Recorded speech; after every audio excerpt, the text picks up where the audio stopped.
Alright, so let's talk about the time I got robbed for a Four Loco, two loose cigarettes, and $55. That's what we gonna talk about.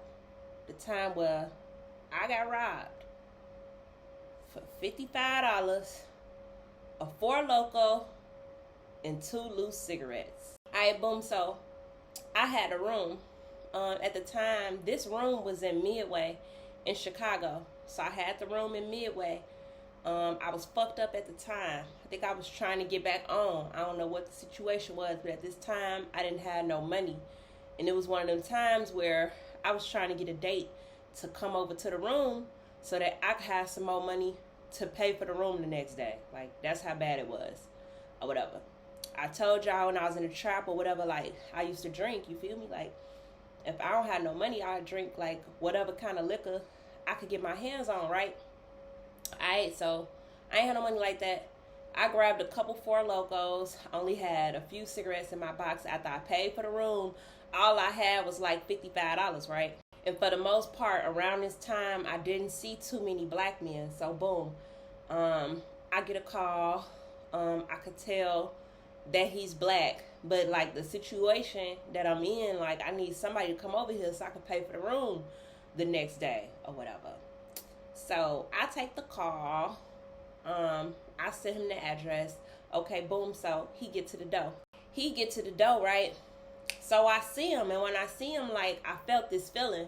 So I was like, you know what? No thanks. And he like, no, like I'm not on nothing. You feel me? Like I got on my work attire, look downstairs, that's my work truck, and it was a work truck. And he was like, I'll even show you a business card. So he go in his pocket and he pull out a business card. So I'm still like kind of reluctant, but because of the situation that I'm in, and I know I ain't got no money to pay for the room the next day, and it's been slow all day, and somebody finally show up, and this was at like 10 o'clock at night too. So somebody finally show up, and like I don't know if I'm gonna be able to even get anybody else to come over here. And so I'm thinking like I'm gonna move around the next day to go to a different area that'll probably be busy, but I need money to get another room. So I'm like, fuck it. I let him in. I walked over to the table. I've been walking over to the table taking a big ass gulp of Four Loco or whatever. And so he had asked me like if he could have some. So I went and grabbed like one of the hotel cups, and I poured him some Four Loco in the cup or whatever, and he drank. And mind you, like I think I already said this before, like that's one of the things I hate. Like I hate like when tricks beg, like when they see that you got something in the room and like they ask can they have some, like that shit blow the shit out of me. Especially when I'm smoking a motherfucking cigarette. And the motherfucker like, do you got another cigarette? Can you spare another cigarette? That shit be so fucking annoying. Anyway, I gave him a cup of the Four Loco or whatever, and it happened. I was smoking a cigarette, and he was like, can I get a cigarette too? So I gave him a cigarette or whatever. I think at this time, he had only gave me like 160. Okay, so boom.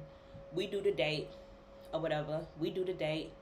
And so like immediately, you know what I'm saying? I'm getting up, I'm putting my stuff on, and I'm walking him to the door. So I get the door open or whatever, and I'm ready to let him out. So he like, yo, like, you can't give me no hug or whatever. Like, dang, you feel me? Like, you can't give me no hug.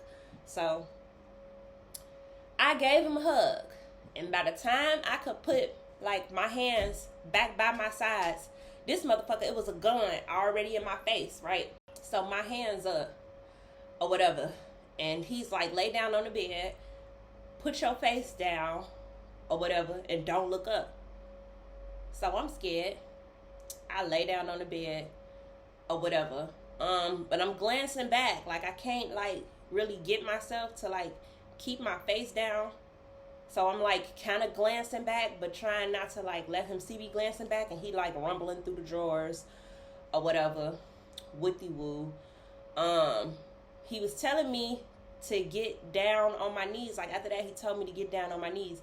Get down on your knees and put both of your hands like to your chest. Do it right now. But as scared as I was, like I couldn't even get myself to like get down on my knees or whatever. Like I couldn't get down as scared as I was.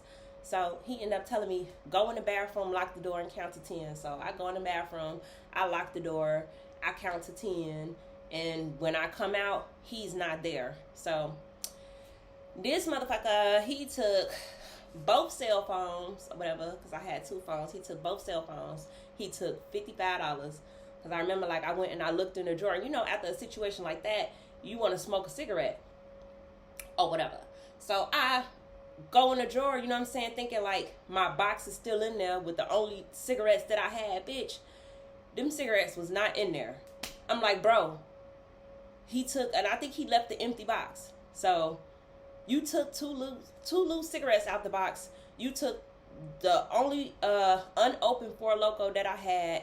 He took the Four Loko that was open that we was sipping on or whatever. Like, bro, like, that was a petty ass robbery. Like, you just did all that and you came up with $55. I guess the most valuable thing you came up with was both of my phones. But at the time, like, I ain't even had no expensive phones like that, G. Like, I had a couple Androids in that motherfucker. So you took a couple Androids. You took $55. You took the Four Loko we was sipping, the unopened Four Loko in the drawer, and two loose cigarettes. So yeah, y'all, that was the time where I got robbed for $55, two Four Lokos, two loose cigarettes, and both of my little cheap ass cell phones. And that shit was petty as hell. Of course, he took his money back, but yeah, that shit was petty as hell. And that's like one of the times that I got robbed, you know, by a dirty ass nigga that ain't had shit. Like, bro, like, petty as hell. So yeah.